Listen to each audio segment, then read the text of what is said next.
हो, अकेले मुजफ्फरपुर में अनेक बलात्कार की घटनाएं, बल्कि हत्या की जाती है बलात्कार के बाद। बक्सर में 10 से अधिक हत्याएं, छपरा में विगत 4-5 दिनों में 14 से 15 हत्याएं, आरा में गोली मार में 3 लोगों की हत्याएं, कल भी आरा में 2 लोगों की हत्याएं हुई, छपरा में 2 की हत्या हुई, बक्सर में 3 की हत्या हुई। अब एनसीआरबी का आंकड़ा देखिए। एनसीआरबी का आंकड़ा के अनुसार 2005 के बाद यानी 20 साल में बिहार में नीतीश राज में 65,000 से अधिक हत्याएं हुई हैं। यानी नीतीश जी के राज में 20 साल में 65,000 से अधिक हत्याएं हुई हैं, 25,000 से ज़्यादा बलात्कार हुए हैं, 1 लाख से ज़्यादा किडनैपिंग हुई है, 3 लाख से अधिक चोरियां हुई हैं। 2022 के बाद बिहार पुलिस अपराध के जो आंकड़े हैं वो छुपाने लगी है। एससीआरबी है, एससीआरबी में अपलोड ही नहीं किया जा रहा है कि हत्याएं कितनी हो रही है बिहार में, अपराध कितना हो रहा है, रेप कितना हो रहा है। यानी ये स्पष्ट है कि बिहार में अपराधियों का, भ्रष्टाचारियों का बोलबाला है।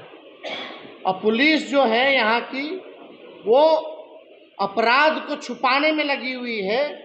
इसी कारण एससीआरबी के आंकड़ों को नहीं दिखाया जाता है। आप बिहार पुलिस की वेबसाइट पर भी नहीं देखिएगा, हर जगह तो रहना चाहिए अवेलेबल, होता है, कई राज्यों में होता है। यहाँ क्यों छुपाने लग गया अचानक से लोग? क्योंकि अपराध हद तक बढ़ा है। मुख्यमंत्री से 1 किलोमीटर के अंदर गोलियां चलती, किडनैपिंग होता है, रेप होता है, दंगा होता है, कोई मतलब नहीं है। आप सब लोगों ने देखा होगा। यानी मेरा कहने का मतलब है, बिहार में सरकार का मुंह काला, बिहार में सरकार का मुंह काला, और सड़कें, गलियां, रोड जो है खून से लाल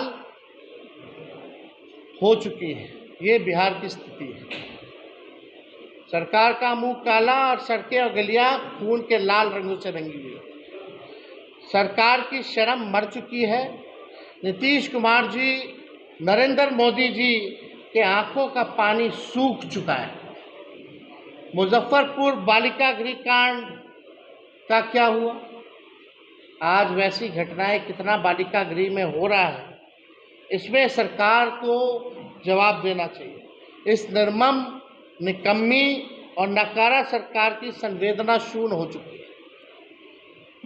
और ये सारा डीके टैक्स जो है, ये सब उसी ग्रुप के लोग हैं। जितना ट्रांसफ़र, पोस्टिंग, भ्रष्ट अधिकारी, या जो अभी फिलहाल में जो ट्रांसफ़र पोस्टिंग हुआ है, ये डीके टैक्स, यानी सीएम हमारे रिटायर्ड अधिकारी जो हैं, वो पूरी तरीके से बिहार को चला रहे हैं। यानी ये सब जितने लोग हैं, आईएएस ठाकुर हो, फल्ला हो, चिल्ला हो,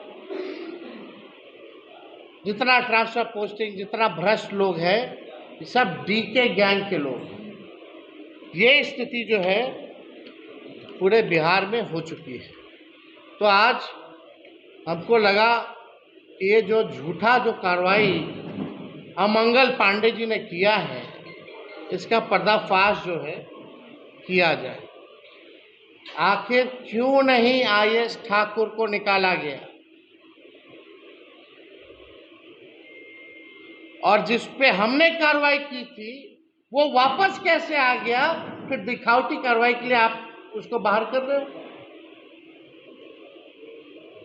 असल में ये पूरा खेल आईएएस ठाकुर को बचाने का है।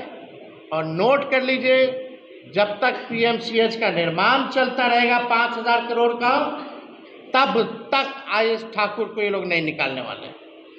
अगर इसी से संबंधित आप लोगों का ये डॉक्टर अभिजीत को जब हमने हटाया था, कार्रवाई की थी,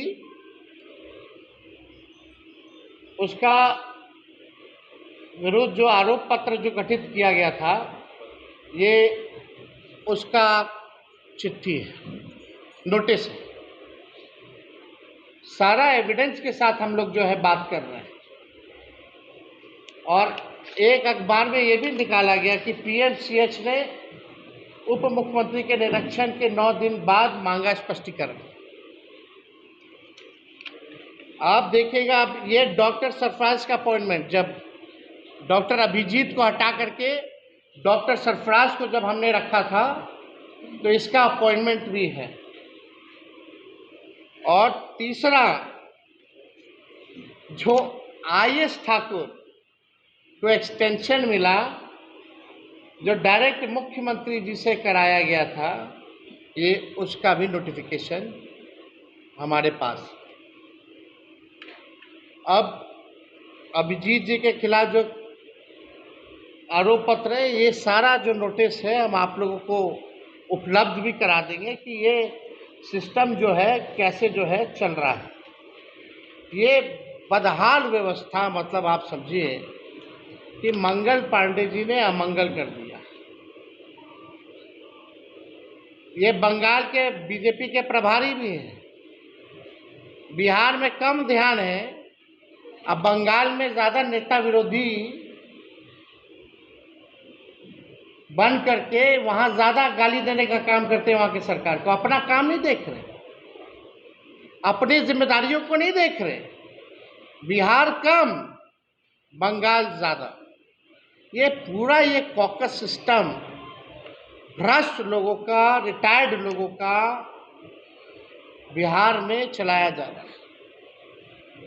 जब हम कार्रवाई कर रहे थे, आपको भी पता है, एनएमसीएच में जब हम गए थे डेंगू के समय, वहाँ के एक डॉक्टर को पता नहीं था कि भाई डेंगू वार्ड, मेडिकल सुपरिटेंडेंट जो थे वहाँ के, उनको ये नहीं पता था डेंगू वार्ड कहाँ है।